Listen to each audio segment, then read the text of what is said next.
Howdy y'all, thank you for joining us today for this playthrough of Marvel Champions, the card game. This is us playing through the starter deck that comes with Star-Lord. I like to play these just as they come, so I don't change anything at all. That way if you want to see how it kind of plays, plus it kind of, so you can see what you get in there. And then it also kind of gives me a chance to kind of play the character the way it was designed to be played. That way it doesn't just like become, of course your own style is going to be on there, but just to me it makes me see kind of, okay, they set up the deck like this to be played like this kind of thing, and kind of cool to play with a random deck and see if I can understand what it's supposed to do. Other than the unboxing, I haven't really looked at this deck, so I haven't made any changes. And I mean, yeah, I noticed some cards in there I definitely want to take out of it and put it in my leadership deck, but I want to do this playthrough first before I do that. And what I normally do is I put this up against Rhino, and with Rhino, I just do what it says on the back here, which is Rhino, the standard encounter, and bomb scare. I'll admit, after doing these a few times, I get kind of bored of doing the same stuff over and over again. Plus, there's certain characters I started noticing that need certain, maybe just some random intervals or whatever. Now, I don't want to just upgrade it straight to just going against somebody, because then it may be somebody just doesn't give me a chance to try out the deck. So I go against Rhino, who is the one you should train against anyways. Maybe some of the other basic ones, but he is the starter deck that comes with the core set. So I like to play against him. Now what I've started doing is I like to randomize the other villain set. So I got it programmed in here, and it's going to show me villains and all that, but I'm just looking for the set, which is going to come down here. So the modular set, so we're going to be doing Goblins Gimmicks, which I believe was one of the other ones I did with him. So let me go get the Goblins Gimmicks. So this is the subset that I'm going to mix into the Rhino deck. It's going to be the Goblins Gimmicks, along with the Standard and Rhino, which I've already kind of shuffled in there. So, and these come with the Green Goblin villain deck or scenario pack, and it's just a side gimmick that you can shuffle in. And then another thing to shuffle in is I have Peter Quill's Obligation I need to shuffle in, or Star-Lord / Peter Quill. And then that should be all the cards we're going to be shuffling into this deck. While I'm doing the shuffling of this deck and the shuffling of my personal deck, I'll go ahead and kind of explain how we do these playthroughs. So basically, I do the first round for people who may not know or may not have played Marvel Champions, so they want to kind of check it out, see what it's like. So I will go kind of through a step-by-step on how the turn works. Now, I'm not going to go into an in-depth thing, but I try to at least cover enough to where if it's just your first time joining and you want to see if you're interested in the game of Marvel Champions, then you can at least somewhat follow through what's going on as I play. And hopefully I just don't get squashed super early before we get to really see how Star-Lord's deck starts out. And if you've already played before, sorry, there may be some boring for the first round, but then after that I kind of just speed it up and whatnot. And you're going to see some cuts and stuff. Normally when I'm shuffling I will cut out the shuffling, but right now since I have things to say, might as well do it while I'm shuffling. Alright, so the way the game works is I need to knock out Rhino 2 times. In this case, he's got a first stage and a second stage. So right now, it lets me know here at the bottom that he gets 14 hit points per player. So since I am a solo, that means he gets 14 hit points. And when I knock him out of the 14 hit points, he goes to his stage 2, which will give him, I think, 15 or 16 hit points per player. And when I knock that out, then we win. So knocking out Rhino twice is how we win. We lose if Rhino pulls off his scheme. In this case, Rhino is trying to break into the shield facility and steal weapons. So we are basically, he's going to be trying to do that, and we're going to be trying to stop him from doing that also before We're going to try to knock him out before he can pull off his scheme, basically. Another way that Rhino wins is if he knocks me out of my 10 hit points, which it lets me know my hit points down here at the bottom, along with my starting hand size, which is 6. Alright, that should be enough shuffles for the bad guy deck. So basically we just keep going back and forth until either I knock him out or he knocks me out or pulls off his scheme. He has a setup that I could just go ahead and save time and do now, but I got a feeling it's really meant more for you to do kind of like Captain America's shield, which means I need to draw my opening hand first. So the last part of setup, I already got myself my 10 hit points. Let's go ahead and draw my 6 cards, which is my opening hand. 2, 3, 4, 5, 6.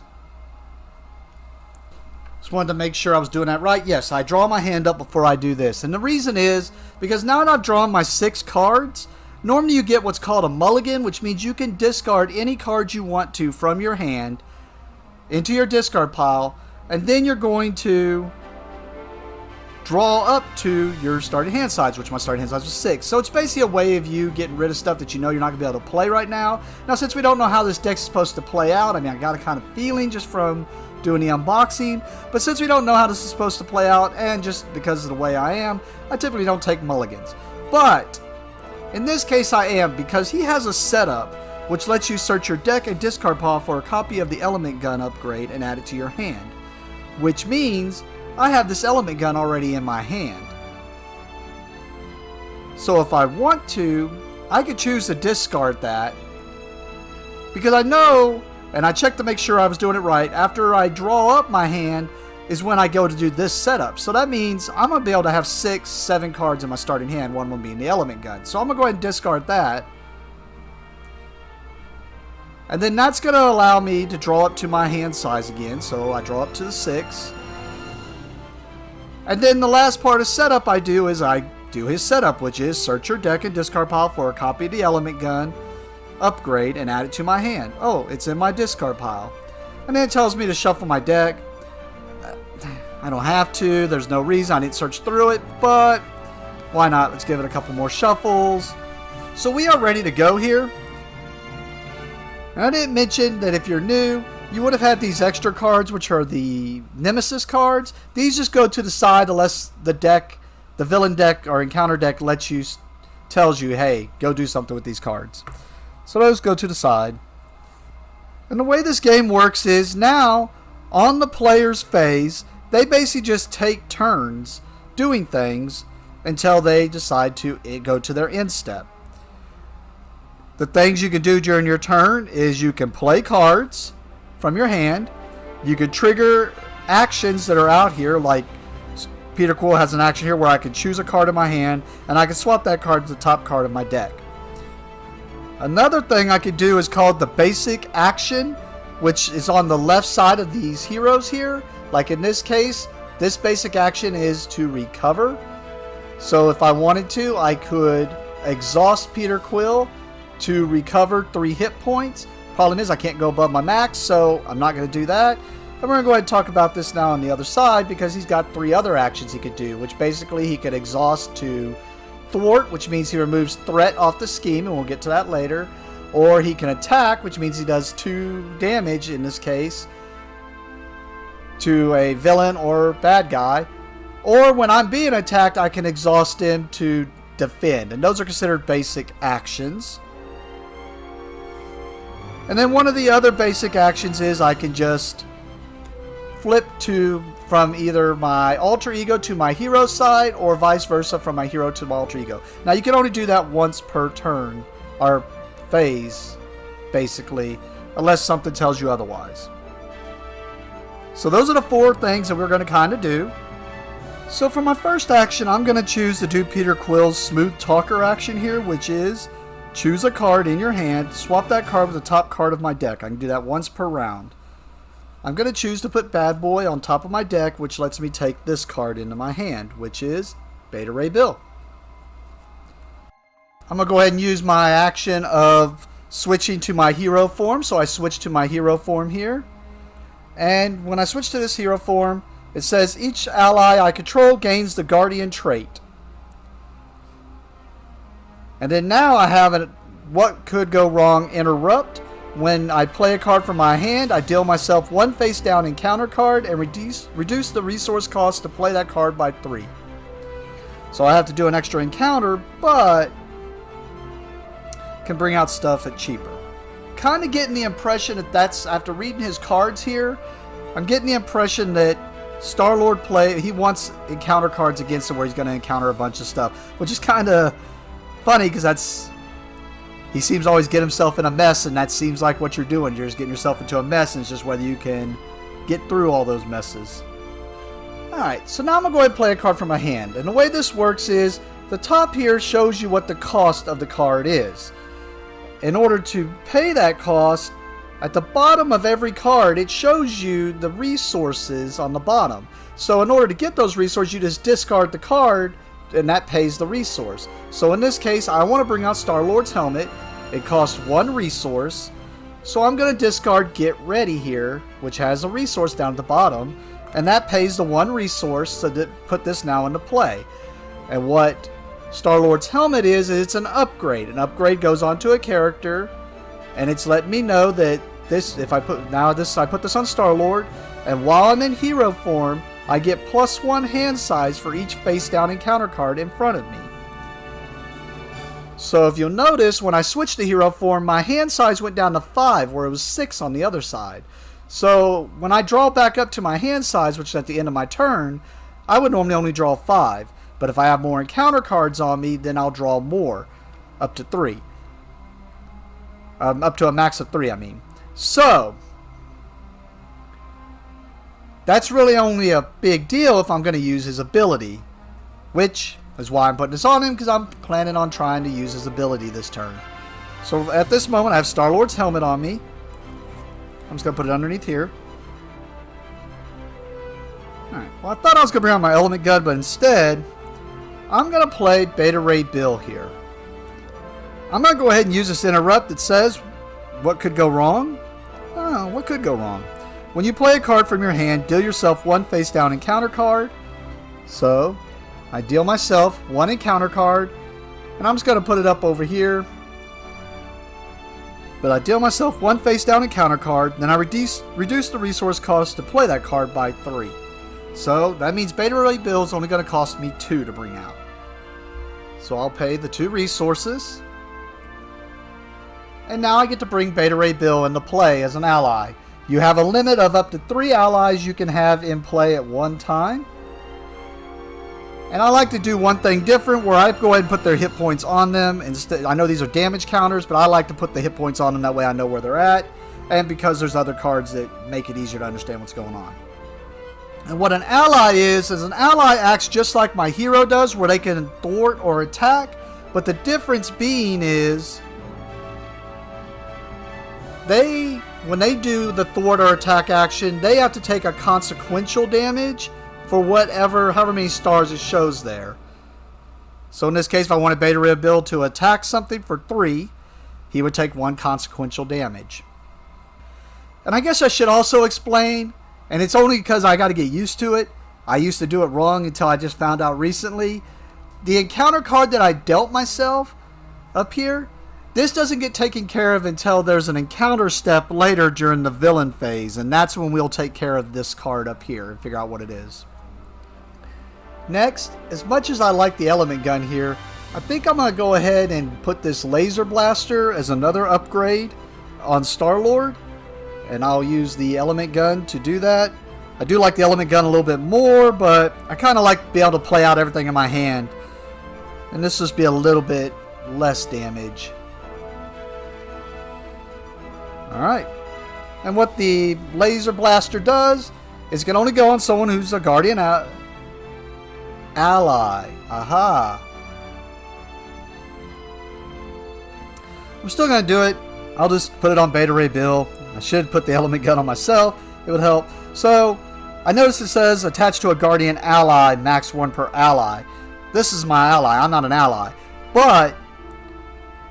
And Beta Ray Bill doesn't have Guardian here, but Star-Lord makes all my allies I control gain Guardian trait. So he is now a Guardian.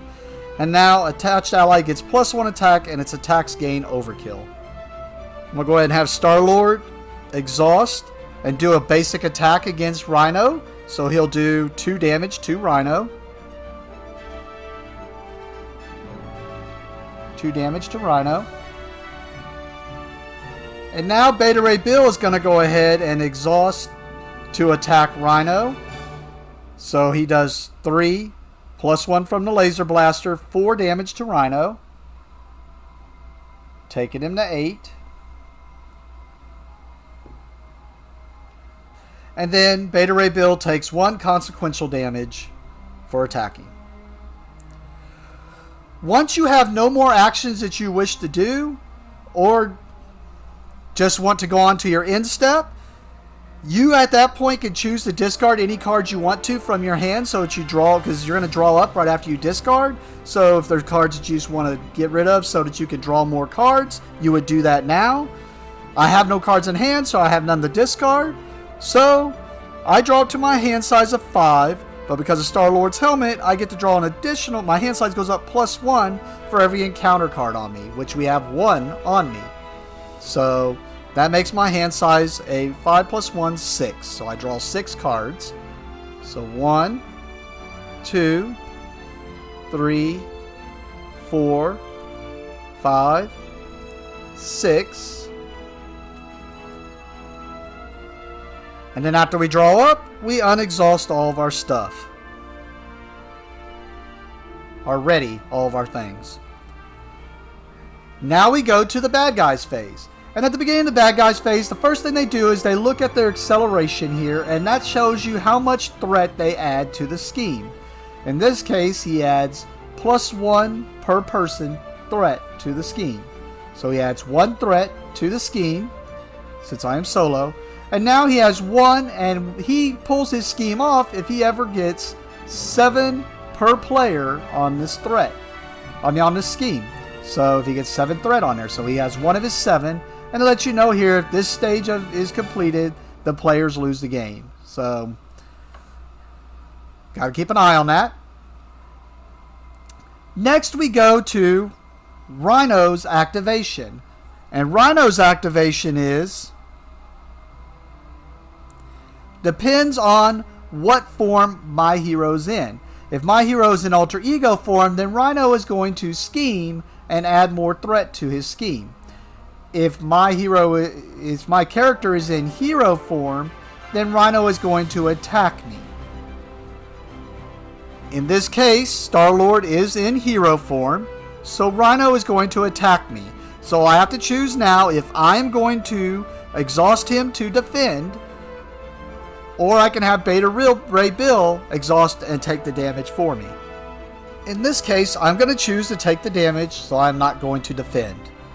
So now, Rhino is going to do 2 damage, plus we deal him what's called a boost card off the top of the deck. We flip it over, and all we're looking at is the bottom here.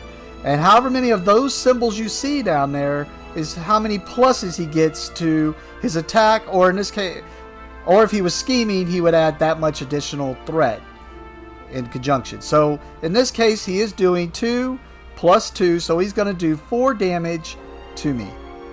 So since I did not defend, I take 4 damage, taking me to 6. And actually, I had misread a card. Otherwise, I probably would have done something else. After the villain activates, if there's any minions in play, they will do their stuff. There's none in play here, so now we deal each person 1 encounter card. So I deal myself another encounter card on top of this one. And now, after everyone's dealt their encounter cards, we have to deal with these encounter cards. So let's see what this first one does to me. So right off the bat here, we have Pumpkin Bombs, which is an attachment, which is going to attach to Rhino. It says attach to the villain. And as a force response, after the villain attacks you, discard Pumpkin Bombs and take 2 indirect damage. If I want, as a hero action during my turn, I could spend 2 red resources to discard this, or 2 physical resources to discard this card. So I'm just going to slide that under here. And remember that Rhino has that on him. And then I have to deal with my other encounter card, which is I'm tough. When revealed, give Rhino a tough status card. If Rhino already has a tough status card, this card gains Surge. What Surge is if something says it does Surge, then you discard it and you just draw another card. Or you do it and you just draw another card. In this case, Rhino does not have tough.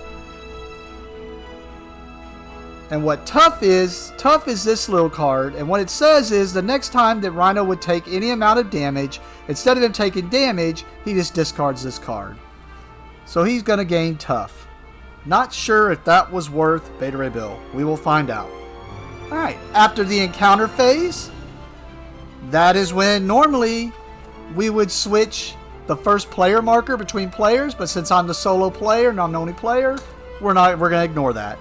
Other than that, we just go back to the top of my turn, and we go back and forth till either he knocks me out or pulls off his scheme, or I knock him out twice. So let's go to my turn and see what we're going to do now. Alright, I'm going to go ahead and bring out this bad boy. Cost me 3 resources. So I'm going to pay these 3 resources.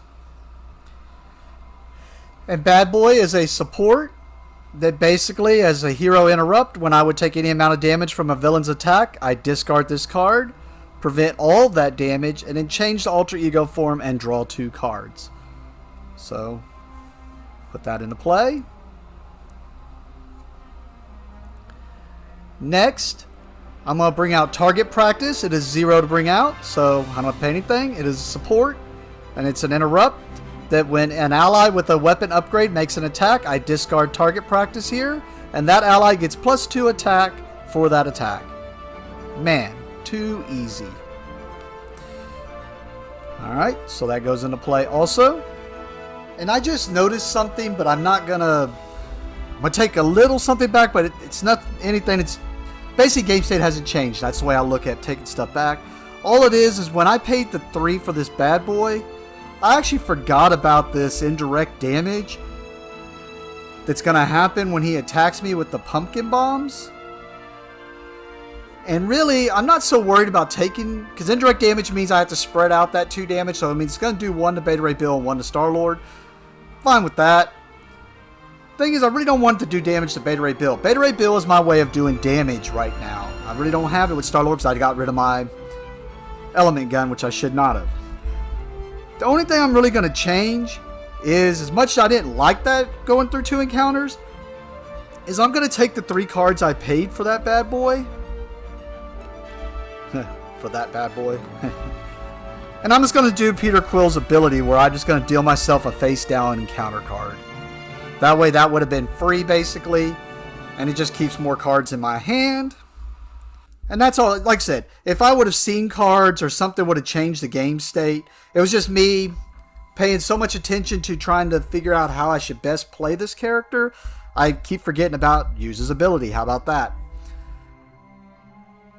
And it was just more I didn't want Beta Ray Bill to take that indirect damage. And I just like, okay, how do I take care of that? Speaking of which, the way I'm going to take care of it is I have these 2 resources. So this is one of those physical resources. This is actually a wild card. Now wild card only counts if you're using it to spend, like as a resource or something. But like if something tells you to check, like did you use this type of resource, then this would not count as a physical. In this case, the pumpkin bombs does say spend 2 physical resources. So in that case, this is considered 2 physical resources. And that discards this card. Oh, activating that hero action to spend 2 physical resources to discard this card. I'm going to go ahead and exhaust Star-Lord to attack Rhino, which means I would do 2 damage. But he has tough, so instead of taking 2 damage, he just gets rid of tough. Now I'm going to exhaust Beta Ray Bill to attack Rhino for 3 + 1, 4 damage. And then I'm going to do this interrupt when an ally with a weapon upgrade. makes an attack, discard target practice here, and that ally gets +2 attack for that attack. So he's actually going to do 6 damage to Rhino. Taking Rhino down to 2.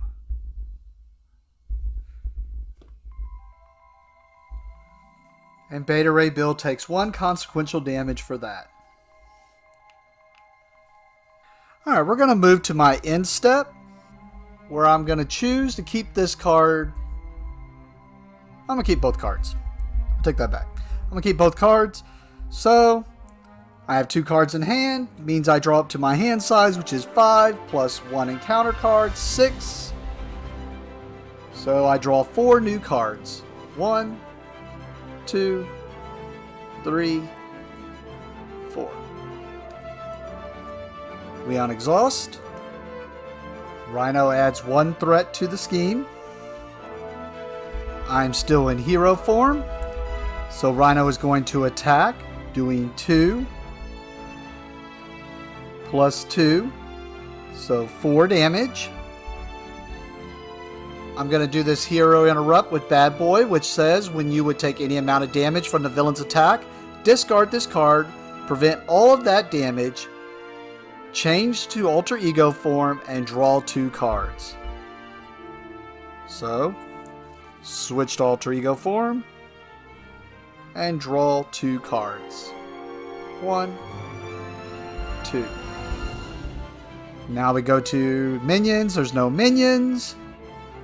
We deal ourselves an encounter card. Now we have to deal with both encounter cards.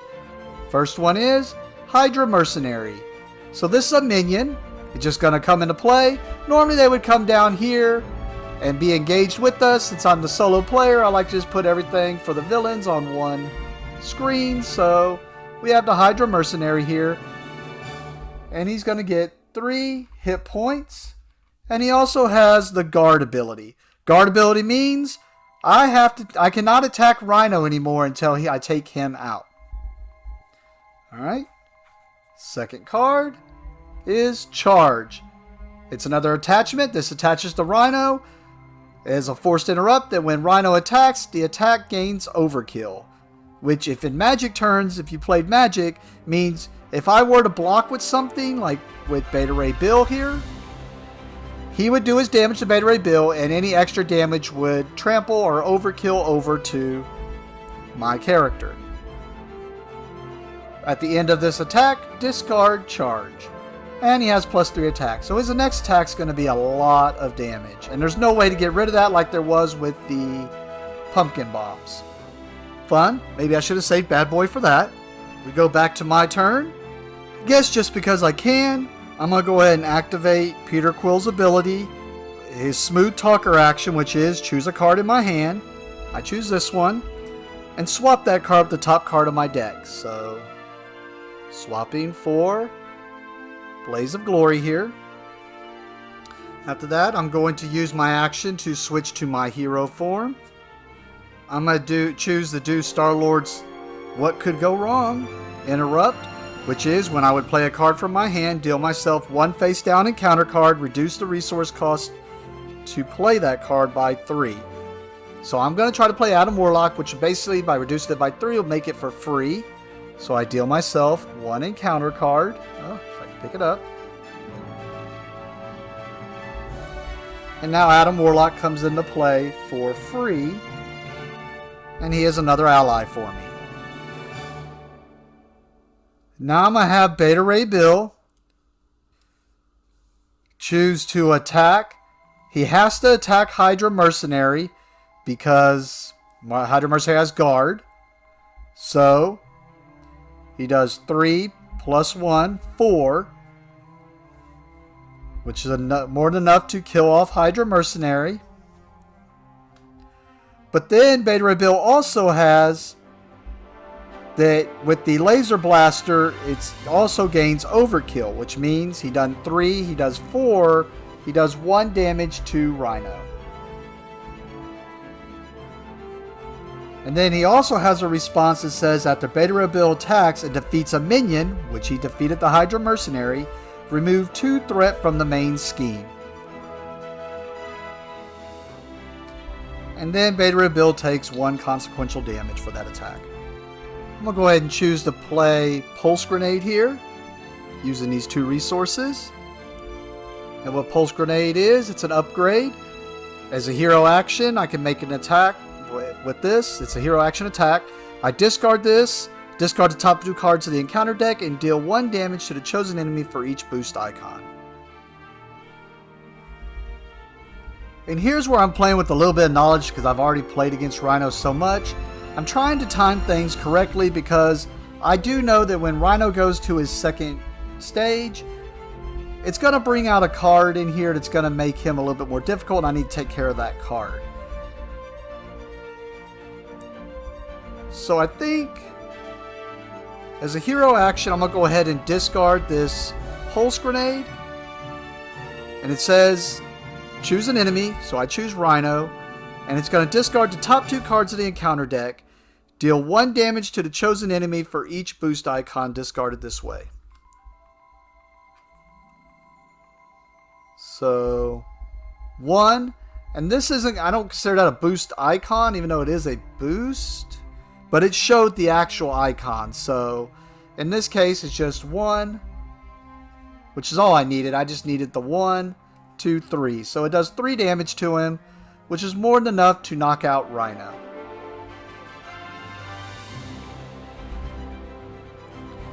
And I'm only counting, I mean, the other thing's a boost icon, and I can get to what it does, but I'm going to say it just does the 3 damage. Okay, so that's more than enough damage to knock out Rhino. So it's going to take him out of his stage 1.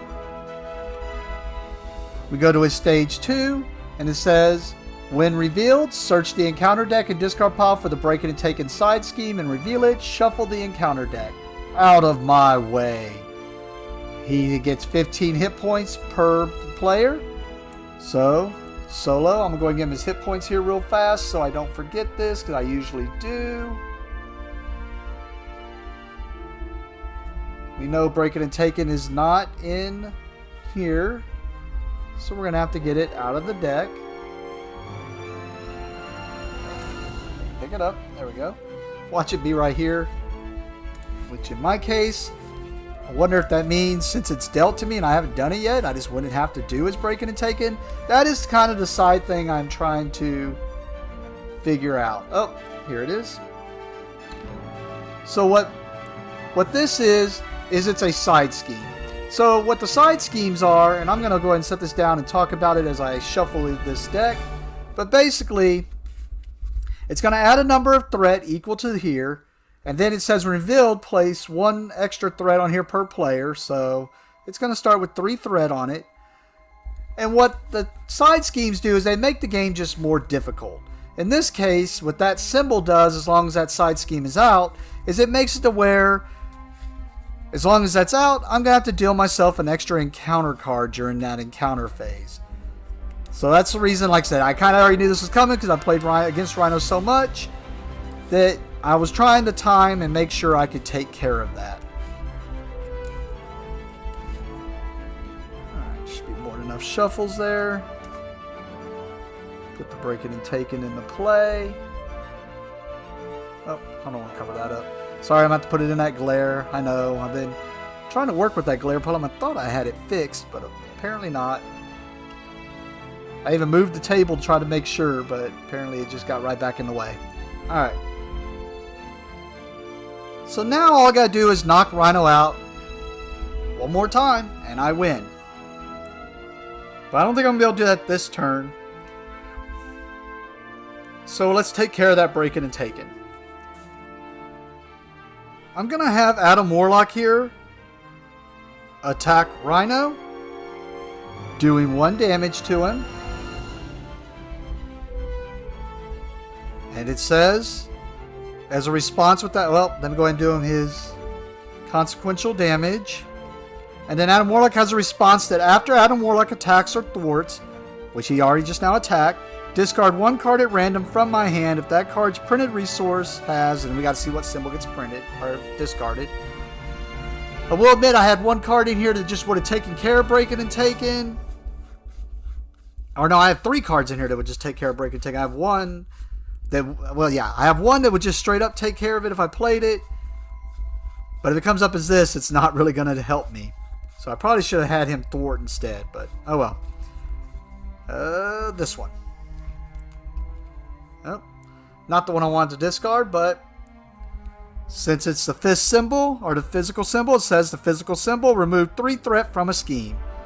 So Adam Warlock took care of breaking and taking for me.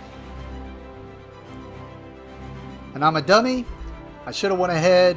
If I would have done this is the one I was talking about that just would have taken care of him. But if I just would have discarded that to put this on Adam Warlock, he would have done an additional damage to Rhino. And I would have guaranteed, because the last 2 cards would have done exactly what I wanted him to do. But I'm a dummy, so there we go. It's a little late, but we're going to go ahead and attach this to Adam Warlock. Pay him with this.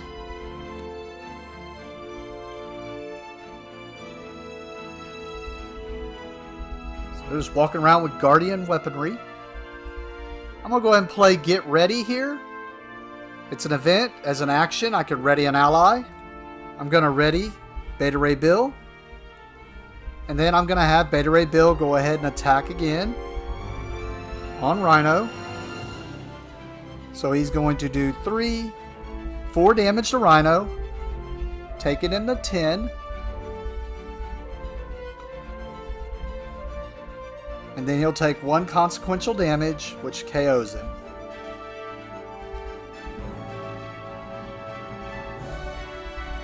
And then I'm going to exhaust Star-Lord to have him attack Rhino, doing another 2, taking him to 8. And then I'm going to use my action with Star-Lord to flip him to his alter ego side. And then I'm going to move to my end step. I have no cards in hand. Oh, I don't unexhaust yet. I draw up to my hand size of 6. Plus I have Star-Lord's helmet still, so I get an additional 1. So I'm going to draw 7 cards. 1, 2, 3, 4, 5, 6, and 7. Now we unexhaust. Back to the top, we add a threat to the scheme. Since I am in alter ego form, Rhino is going to scheme.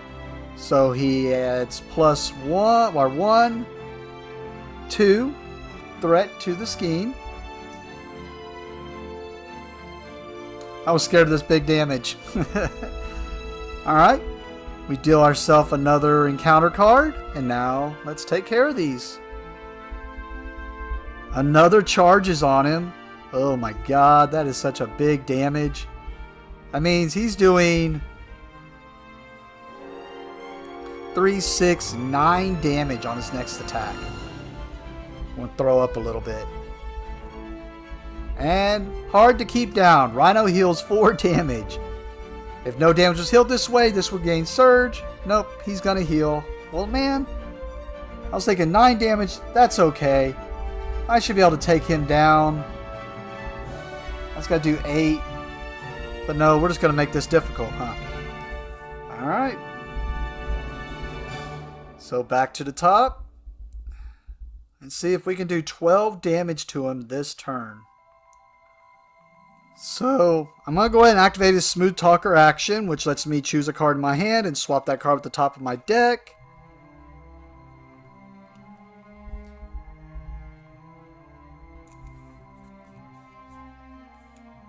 I think I definitely have this now. We're going to use my other action to switch to hero form. I'm going to bring out this target practice for 0. Basically just that same one where as an interrupt, I can, when an ally with a weapon upgrade makes an attack, discard target practice and he gets +2 for that attack. I'm going to bring out Cosmo here, paying these 2.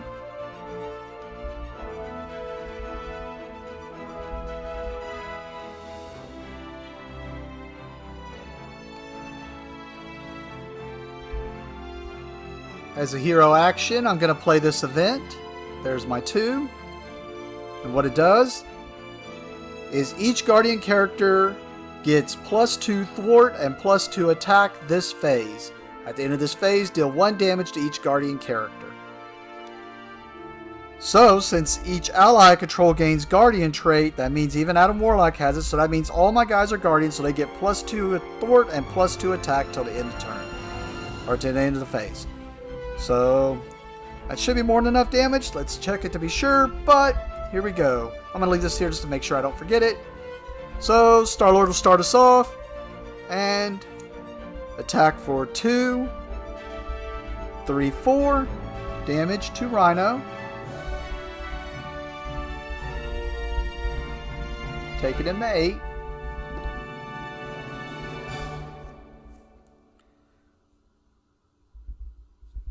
Cosmo will attack Rhino for 1, 2, 3 damage.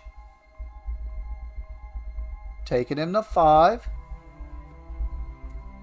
And then, as an interrupt, when Cosmo attacks or thwarts, name a card type, then discard the top card of the deck. If that card is of the named type, Cosmo does not take consequential damage. And my brain already forgot what that was. I remember it was the grenade. I just can't remember if it was support or an upgrade. It had to be an upgrade because I had it over here. Yeah, I think it's an upgrade. So an upgrade? Yes, it is an upgrade. So that means he doesn't take consequential damage. I just thought that was cool to see if I can remember that.